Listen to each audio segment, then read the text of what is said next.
Topic is second law of thermodynamics.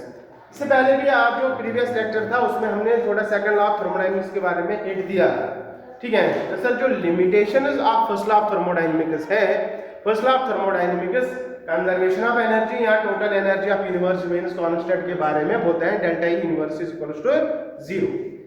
तो वहां पर क्या मतलब लिमिटेशन थी वो तो मैंने आप लोगों को उसका इससे मतलब नहीं है। Simple first law of thermodynamics हमें ये नहीं बताता कि कौन रिएक्शन होगा कौन रिएक्शन नहीं होगा, कौन प्रोसेस होगा कौन प्रोसेस नहीं होगा, ठीक है। उसका यही मतलब है जो प्रोसेस नहीं भी होता है उसका ये है कि अगर उसमें कंजर्वेशन ऑफ एनर्जी हो रहा है तो ठीक है, ये प्रोसेस होगा ना होगा उससे कोई मतलब नहीं है, खाली कंजर्वेशन ऑफ एनर्जी होना चाहिए, ठीक है। अगर क्या बोलते हैं मेल से बच्चा पैदा होगा, ठीक है, उसका इससे कोई ये नहीं है, मेल से बच्चा पैदा हो सकता है, ये फर्स्ट लॉ ऑफ थर्मोडायनेमिक्स है, मेल से बच्चा पैदा हो सकता है, बस एनर्जी का, जबकि ये पॉसिबल है नहीं, बस कि एनर्जी कंजर्व रहनी चाहिए, ठीक है। ये फर्स्ट लॉ ऑफ थर्मोडायनेमिक्स है, ठीक है। फॉर एग्जांपल फर्स्ट लॉ जैसे फॉर एग्जांपल अभी आप लोगों की छुट्टी होगी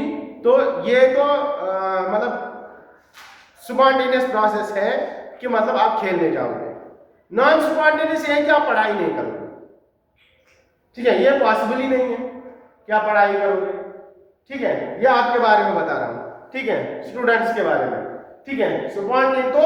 स्पॉन्टेनिटी और नॉन स्पॉन्टेनिटी के बारे में फर्स्ट लॉ ऑफ थर्मोडायनेमिक्स कुछ नहीं बोलता है। तो जो सेकंड लॉ ऑफ थर्मोडायनेमिक्स है ये हमें बताएगा कौन प्रोसेस होगा कौन प्रोसेस नहीं होगा, ठीक है। और ये भी साथ में बताएगा कि कोई प्रोसेस अगर होता है तो क्यों होता है, कोई प्रोसेस अगर नहीं होता है तो क्यों नहीं होता है।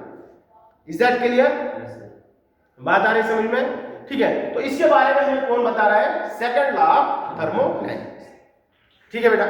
तो second law of thermodynamics tales us about the direction of reaction, direction of reaction किसके बारे में बता रहा है, डायरेक्शन ऑफ रिएक्शन, कि कोई रिएक्शन अगर हमें ए से बी बनाना है, ए से प्रोडक्ट बी बनाना है, ये रिएक्शन फॉरवर्ड में होगा कि ये रिएक्शन बैकवर्ड में होगा, ये रिएक्शन फॉरवर्ड में होगा कि ये रिएक्शन बैकवर्ड में होगा, ये कौन बताता है हमें, सेकंड लॉ ऑफ थर्मोडायनेमिक्स। जबकि यहां पर first law of thermodynamics silent है, उसका मतलब नहीं है फॉरवर्ड जाए बैकवर्ड जाए, एनर्जी कंजर्वेशन, सिंपल। दूसरा पॉइंट क्या है, second law of thermodynamics gives us information about the feasibility of reaction, the feasibility or spontaneity of a reaction। क्या मतलब है इसका, कि कोई रिएक्शन स्पॉन्टेनियस है कि नॉन स्पॉन्टेनियस, मेन मुद्दा यही है सेकंड लॉ ऑफ थर्मोडायनेमिक्स का, ठीक है। मेन एम जो सेकंड लॉ ऑफ थर्मोडायनेमिक्स का है वो यही है कि कोई रिएक्शन स्पॉन्टेनियस है या नॉन स्पॉन्टेनियस, या नॉन स्पॉन्टेनियस, ठीक है। ये दो टर्म्स आपको याद रखने हैं, ठीक है। अदरवाइज जो सेकंड लॉ ऑफ थर्मोडायनेमिक्स के बारे में बहुत सारे स्टेटमेंट्स आप लोग बुक्स में पढ़ोगे, क्लैसियन स्टेटमेंट, ठीक है, बहुत मतलब सारे। अब इसमें क्या बोलते हैं, क्लैसियन स्टेटमेंट यही बोलता है, ठीक है, वो बोलता है कि कोई भी सिस्टम, ठीक है, कंटिन्यूअसली जो हम हीट दे रहे हैं उसको, वो उसको मतलब पूरा वर्क में कन्वर्ट नहीं कर सकता जब तक हम उस सिस्टम के साथ एक कंटिन्यूअस रिजर्वायर ऑफ हीट साथ में नहीं रखेंगे।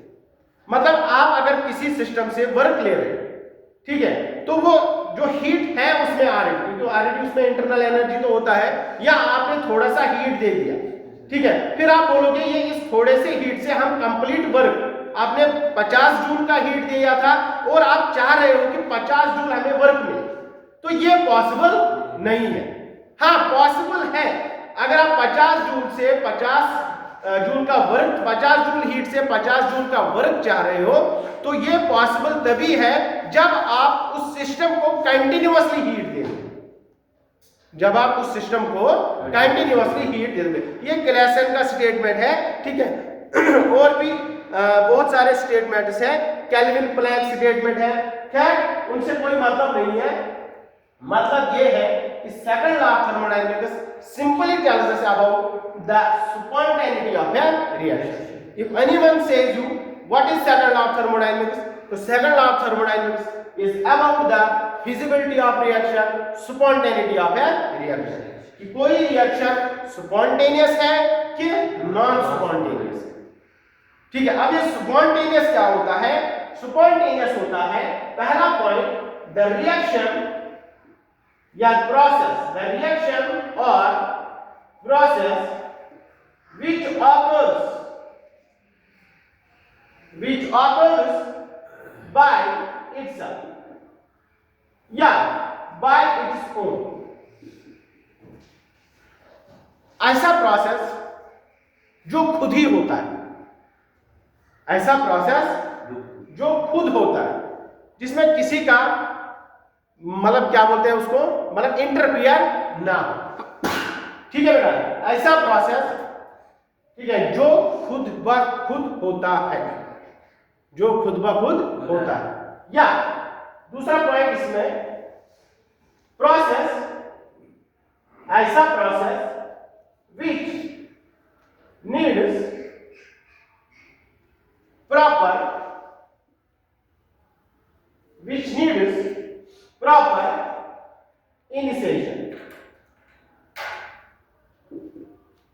needs proper initiation, थोड़ा बहुत आपको इनिशिएट करना पड़ेगा, थोड़ा बहुत आपको इनिशिएट करना पड़ेगा इस रिएक्शन के लिए कि ये हो जाए। फॉर एग्जाम्पल आप लोगों को बनाना है साल्ट वाटर। क्या बनाना है बेटा? साल्ट प्लस वाटर, तो बनेगा क्या बेटा? Salt water. तो आप लोगों ने नमक ले लिया और पानी ले लिया, और इस नमक और पानी को मिलाया, तो ये खुद ब खुद हुआ डिसॉल्व इसमें कि नहीं? डिसोल्यूशन ऑफ वाटर बोलते हैं इसको। For example dissolution of water या शुगर, वाटर और शुगर। अब यहां पर सर ये इनिशिएशन क्या है? इनिशिएशन क्या है? आप लोगों को बोला गया कि साल्ट और वाटर जो है ये खुद ही डिसॉल्व होता है। ये तब तक नहीं होगा जब तक आप साल्ट को पानी में नहीं डालोगे। आप लोग 2 गिलास को आप मतलब साथ में रखोगे, एक में नमक, बीकर में एक में नमक, एक में पानी, फिर दिन भर देखोगे साल्ट वाटर कब बनेगा, साल्ट वाटर कब बनेगा। और जब तक साल्ट उसमें नहीं डालेंगे तब तक थोड़ी वो डिसॉल्व होगा। इनिशिएशन ये है कि साल्ट को वाटर में डालना पड़ेगा। ऐसा नहीं कि मतलब दिन भर आप नमक को अलग रखा और पानी को अलग रखा, फिर बोल रहे शाम को कि साल्ट वाटर मिलेगा, और थोड़े बहुत तो वैसा कि वैसे ही रहेगा कि नहीं रहेगा। तो थोड़ा बहुत तो इनिशिएशन करना ही पड़ेगा। बात आ रही समझ में? ठीक है। इसी तरह से दूसरा एग्जांपल, कोई भी चीज ऊपर से नीचे ही गिरती, ठीक है, कोई भी चीज ऊपर से, ऐसे लिखूंगा, falling of water from top to bottom, top to bottom, ऊपर से नीचे ही पानी गिरेगा, नीचे से ऊपर थोड़ी जाएगा। ये प्रोसेस क्या है? स्पॉन्टेनियस है कि नहीं? पहाड़ से पानी नीचे गिर रहा है, ठीक है, असल में वहां पर भी क्या होता है तो मतलब स्पॉन्टेनियस प्रोसेस। तो वहां पर मैंने क्या बोला, मतलब यहाँ पर जो टर्म है, एक्चुअली पानी ऊपर से नीचे क्यों आएगा? ताकि उसकी पोटेंशियल एनर्जी मिनिमम हो जाए, ताकि वो स्टेबल हो जाए। जितना पोटेंशियल एनर्जी कम उतना ज्यादा स्टेबल। ये मैं बार बार बोल रहा हूँ, अगर कोई बंदा इस सर्कल के यहाँ पर बैठा है, ठीक है, और दूसरा यहाँ पर बैठा है, ये ग्राउंड है, तो स्टेबल कौन होगा? ये वाला। इसकी पोटेंशियल एनर्जी क्या होता है? mgh। जितना हाइट ज्यादा उतना पोटेंशियल एनर्जी ज्यादा। तो ये बंदा यहाँ पर उतना स्टेबल नहीं है तरह ये यहाँ पर स्टेबल है। तो इसलिए हमेशा कोई भी चीज, यहाँ जैसे हमने बॉन्ड में पढ़ा था, ठीक है, असल में बॉन्ड एनर्जी मिनिमम जहां पर होगी, पोटेंशियल एनर्जी मिनिमम, वहां पर बॉन्ड बनता है, ठीक है। सिमिलरली कोई भी चीज ऊपर से नीचे आएगी इसलिए क्योंकि उसकी पोटेंशियल एनर्जी मिनिमम हो जाती है। जब पोटेंशियल एनर्जी मिनिमम हो जाती है तो वो स्टेबल हो जाता है। सिमिलर जैसे फॉर एग्जांपल मैं यहाँ पर खड़ा हूँ, हम खड़े होकर ज्यादा स्टेबल होते हैं कि लेट कर? लेट कर, क्योंकि यहाँ पर हमारी पोटेंशियल एनर्जी ज्यादा है, हाइट ज्यादा है। जब मैं लेट जाता हूँ तो मेरी पोटेंशियल एनर्जी मिनिमम हो जाती है, तो मैं रिलैक्स हो जाता हूँ। Is that clear? ठीक है। तो the solution of water option है falling of water from top to bottom या transfer of heat from higher body to lower body, that is a spontaneous process, खुद ब खुद होता है। तो यहाँ पर आप एक एग्जांपल लिख सकते हो, ठीक है, transfer of heat. Third example, transfer of heat from hotter body to क्या बोलते हैं, कोल्डर बॉडी, या फ्रॉम transfer of heat from higher temperature to lower temperature, या hot body to cold body, hot body to cold body, ठीक है। तो temperature, ठीक है, कहां से कहां ट्रांसफर होगा हीट? हॉट बॉडी से कोल्ड बॉडी, ठीक है, हॉट बॉडी से cold body transfer of heat हो जाता है। तो ये प्रोसेस क्या है बेटा? स्पॉन्टेनियस। तो इसमें भी इनिशिएशन है।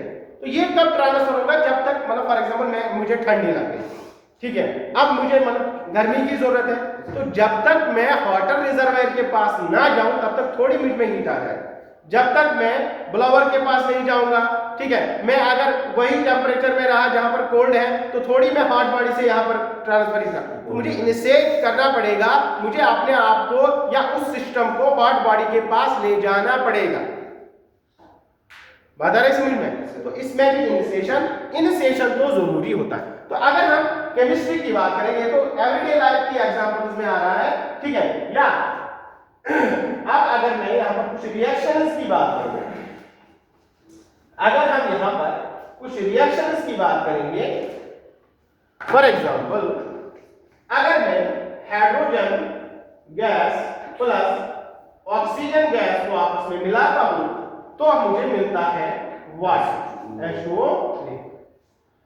केमिकल रिएक्शन है कि नहीं है? ठीक है। तो ये रिएक्शन जो है, ये रिएक्शन खुद ब खुद होता है, लेकिन इसमें हमें थोड़ा सा इनिशिएशन करना पड़ता है। क्या इनिशिएशन? हमें यहां पर इलेक्ट्रिक स्पार्क देना पड़ता है, क्योंकि hydrogen gas actually this is a type of combustor reaction.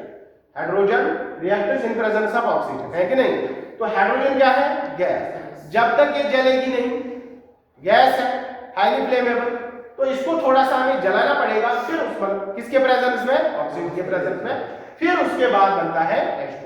और ये हमें इनिशिएट किससे करते हैं? इलेक्ट्रिक स्पार्क से। तो this reaction organised by the initiation of electric spark. This reaction is spontaneous. This reaction is spontaneous by a little initiation of small little initiation of electric spark।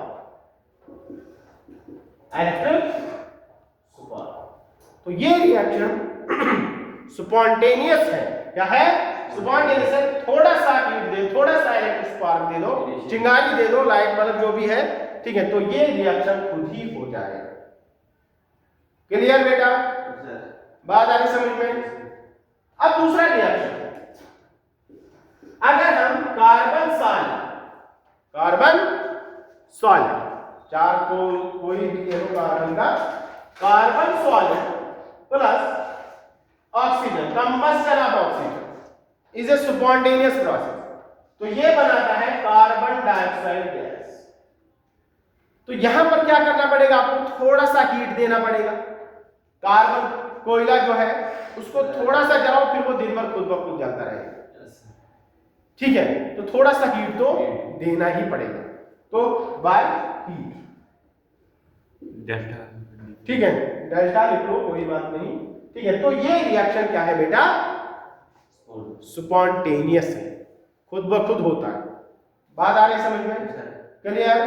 ठीक है, इसी तरह से अगर हम देखेंगे decomposition of calcium carbon, decomposition of, this is the combustion of carbon, decomposition of calcium carbon, calcium carbon, इसको आपको थोड़ा सा हीट कर दो, थोड़ा सा, ज्यादा नहीं, थोड़ा सा, तो ये आपको calcium oxide plus carbon dioxide gas में ब्रेकअप हो जाएगा, डिकम्पोज हो जाएगा खुद ब खुद। थोड़ा सा हीट करो कैल्शियम कार्बोनेट को, खुद ब खुद डिकम्पोज होके यहाँ पर आपको ये प्रोडक्ट्स मिलेंगे। तो this process is spontaneous, these all processes are spontaneous and occurs by a proper initiation, या लिटिल इनिशिएशन से ये रिएक्शन होती है। तो बात आई समझ में स्पॉन्टेनियस क्या होता है? ठीक है, तो स्पॉन्टेनियस प्रोसेस जो खुद ब खुद होती है, या हमें उसमें थोड़ा सा लिटिल इनिशिएशन करना पड़ेगा। ठीक है, क्लियर बेटा?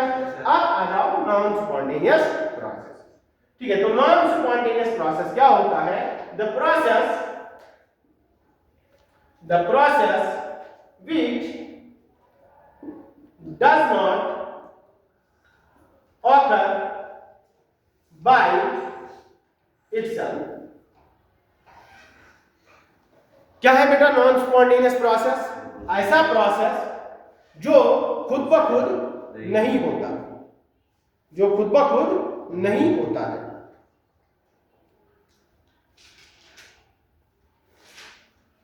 ठीक है, इस प्रोसेस को करने के लिए हमें छोटा सा इनिशिएशन नहीं करना, बड़ा कुछ करना पड़ता है, बहुत ज्यादा हीट देना पड़ेगा।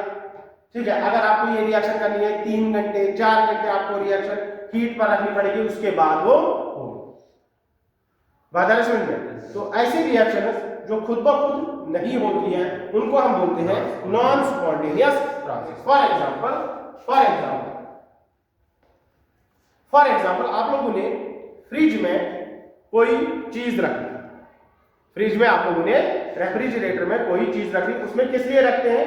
ठंडी होने के लिए रखते हैं कि नहीं रखते? तो फ्रिज क्या करता है? वो अपने अंदर की गर्मी, आप लोगों को पता है फ्रिज हम कब यूज करते हैं? गर्मियों में। और वो अपनी अंदर की गर्मी ही कहां फेंकता है? बाहर, जबकि बाहर की गर्मी ही है और अंदर उसको कूल करता है। क्या ये प्रोसेस स्पॉन्टेनियसली होता है? नहीं है। क्या फ्रिज ये खुद ब खुद करता है? नहीं है। जब तक आप प्लग ऑन नहीं करोगे, जब तक आप ट्रांसफार्मर में प्लग नहीं लगाओगे, इलेक्ट्रिसिटी नहीं दे दोगे उसको, और वो भी क्या? कंटिन्यूअस। ऐसा नहीं कि मतलब 10 मिनट के लिए रख लिया तो आपका काम हो गया, नहीं। आप लोगों को कंटिन्यूअस इलेक्ट्रिसिटी प्रोवाइड करनी पड़ती है। फिर उसके बाद क्या होता है? आपकी जो कोल्डर बॉडी से हॉटर बॉडी की तरफ हीट ट्रांसफर होती है। यानी कि अंदर क्या था? हॉटर, अंदर आपने गर्म चीज रखी थी, तो अंदर की हीट कहां फेंक रहा है? बाहर की तरफ। कोल्ड बॉडी से कहां फेंकता है? हॉटर बॉडी से। तो ये नॉन स्पॉन्टेनियस प्रोसेस है। अब ये मतलब कैसे होगा? By giving a very large initiation. ठीक है, बहुत ज्यादा इनिशिएट करना पड़ेगा तब जाके ये रिएक्शन होगा। जैसे आप लोगों को पढ़ाई करनी है तो आप लोगों को बहुत ज्यादा इनिशिएशन, क्योंकि नॉन स्पॉन्टेनियस प्रोसेस है, पढ़ाई नहीं कर रहे आप, तो आप लोगों को बहुत ज्यादा प्रिक करना पड़ेगा। प्लग कंटिन्यूअसली ऑन रखने का बार बार आप लोगों को बोलना पड़ेगा पढ़ाई करो, पढ़ाई करो, पढ़ाई करो।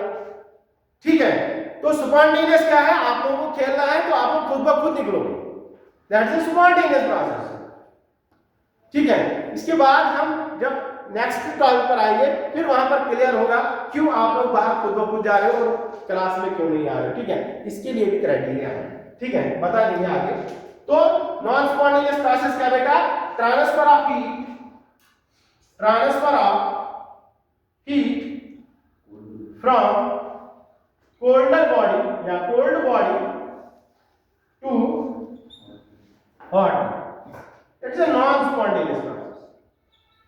ठीक है, but it needs a large initiation. अगर हमें ऐसा करना होगा, ठीक है, तब हम ये कर सकते हैं। ठीक है, फॉर एग्जाम्पल जैसे मैंने यहां पर बोला था कि हम पहाड़ से देखते हैं कि पहाड़ से पानी नीचे गिर रहा है, दैट्स अ स्पॉन्टेनियस प्रोसेस, वो है कि नहीं। लेकिन नॉन स्पॉन्टेनियस क्या है, उस पानी को वापस पहाड़ पर पहुंचाना। ठीक है, दूसरी मंजिल से पानी नीचे आ रहा है, दैट्स अ स्पॉन्टेनियस प्रोसेस। अब अगर हमें उसी, क्योंकि वो वहां से तो खुद ही आएगा, अब अगर हमें उसी पानी को नीचे से ऊपर लाना है, ले जाना है, तो उसके लिए हमें बहुत ज्यादा इनिशिएशन करना पड़ेगा, मोटर लगाना पड़ेगा कि नहीं।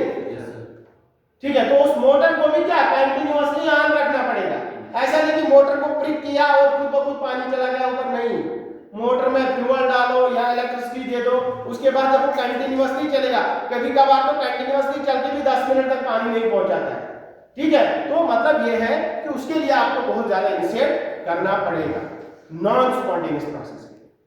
ठीक है, जब किसी प्रोसेस में हमें बहुत ज्यादा इनिशिएट करना पड़े तो ऐसी प्रोसेस को हम बोलते हैं नॉन स्पॉन्टेनियस। ठीक है, ऐसा करते हैं। ठीक है, क्या बोलते हैं इसको, इसमें लिखो आप लोग। ठीक है, water cannot flow, water can't flow from lower height या from bottom to top, from bottom to top. For this process we need a large initiation. ठीक है, हमें जनरेटर चलाना पड़ेगा, मोटर चलाना पड़ेगा, उसके बाद ये प्रोसेस हो सकता है। ठीक है, ऐसा नहीं कि मतलब हो जाए, हो सकता है। ठीक है, चलो ठीक है, 3 मंजिल पर तो नहीं, अगर हमें 6 मंजिल तक पानी पहुंचाना हो तो कोई मतलब मुश्किल है कि नहीं। ठीक है, लेकिन अगर हमें 4 मंजिल, 5 मंजिल, 10 मंजिल, 20 मंजिल से भी पानी नीचे लाना है, कोई नहीं, मतलब थोड़ा सा इनिशिएट ऊपर से पानी, नल छोड़ दो पानी नीचे, लेकिन नीचे आप नल 10 बार भी छोड़ दो पानी नीचे से ऊपर नहीं पहुंचाएगा। That is a non spontaneous process. Okay बेटा, दिस इज क्लियर नाउ। ठीक है, बट यहां पर सर हमें कैसे पता चलेगा, क्या कोई ऐसा मैथमेटिकल पैरामीटर है जिससे हम बता सकते हैं कि कोई रिएक्शन स्पॉन्टेनियस है कि नॉन स्पॉन्टेनियस प्रोसेस है। ये तो हम ऐसे देख के बता रहे हैं। ठीक है, कि ये प्रोसेस वाटर बन रहा है, हाइड्रोजन गैस, थोड़ा सा लाइट दे लो। ठीक है सर, क्या ऐसा कोई पैरामीटर है, क्या ऐसा कोई क्राइटेरिया है जिससे हम मैथमेटिकली प्रूव कर सकते हैं, या हम जैसे मैग्नीट्यूड निकाल सकते हैं कि इस रिएक्शन में ऐसा पॉजिटिव आया, ऐसा नेगेटिव आया, तो इससे हम क्या ये पता लगा सकते हैं कि ये प्रोसेस स्पॉन्टेनियस है कि non spontaneous. Yes, there is a criteria for this. ठीक है, इसके लिए क्राइटेरिया है कि हम इसको मेजर कर सकते हैं किसी रिएक्शन में कि एनर्जी रिलीज हो रही है कि एनर्जी गेन हो रही है। ठीक है, किसी रिएक्शन में क्या हो रहा है, रिएक्टेंट्स के साथ क्या हो रहा है और प्रोडक्ट बन रहा है, तो हम मेजर कर सकते हैं कुछ पैरामीटर्स जिससे हम ये बता सकते हैं कि ये रिएक्शन स्पॉन्टेनियस है कि नॉन स्पॉन्टेनियस है। ठीक है, तो यहां पर मैं लिख रहा हूं next topic, that is the criteria for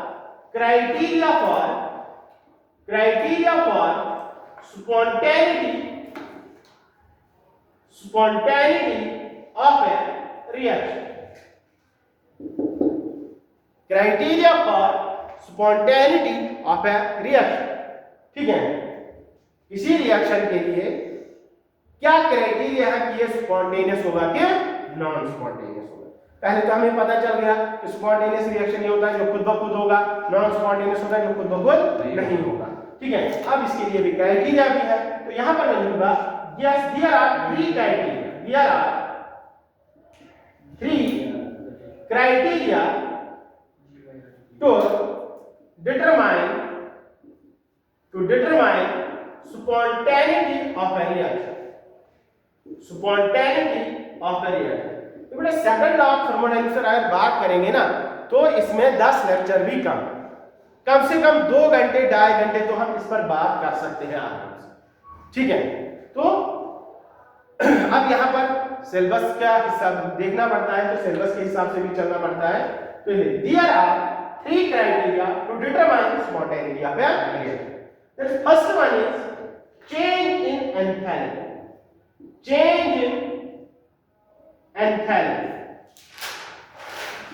delta H।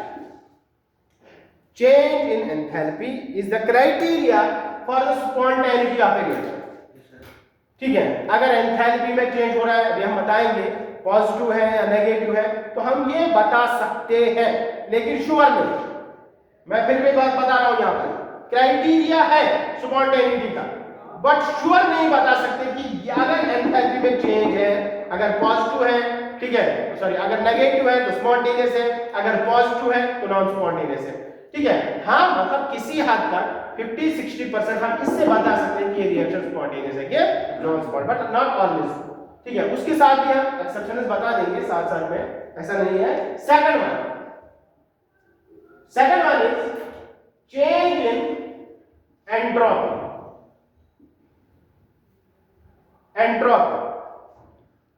Delta S, change in entropy. ठीक है, एंट्रोपी में अगर चेंज है तो हम ये बता सकते हैं कि ये रिएक्शन स्पॉन्टेनियस है क्या non spontaneous, whether it's positive और नेगेटिव, तो फिर वो बता देंगे। अगर पॉजिटिव है तो जनरली हम बोलते हैं जब एंट्रोपी पॉजिटिव होगा रिएक्शन में तो हम बोलते हैं स्पॉन्टेनियस है, नेगेटिव है तो नॉन स्पॉन्टेनियस है। सिमिलरली अगर यहां पर एंथैल्पी चेंज नेगेटिव है तो स्पॉन्टेनियस है, पॉजिटिव है तो नॉन स्पॉन्टेनियस है। That is third criteria. Now the third criteria of spontaneity of reaction, that is the most important, यहां से हम क्लियर बता सकते हैं कि रिएक्शन स्पॉन्टेनियस है क्या नॉन स्पॉन्टेनियस है।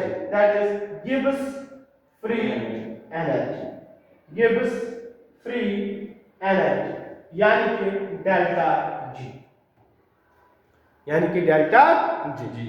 ठीक है, तो यहां पर हमें एक इक्वेशन पढ़नी है, delta G equals to delta H minus T delta S, जो इन दोनों के साथ इसको कंबाइन करके हमें एक रिएक्शन मतलब इक्वेशन मिलती है, गिब्स फ्री एनर्जी इक्वेशन।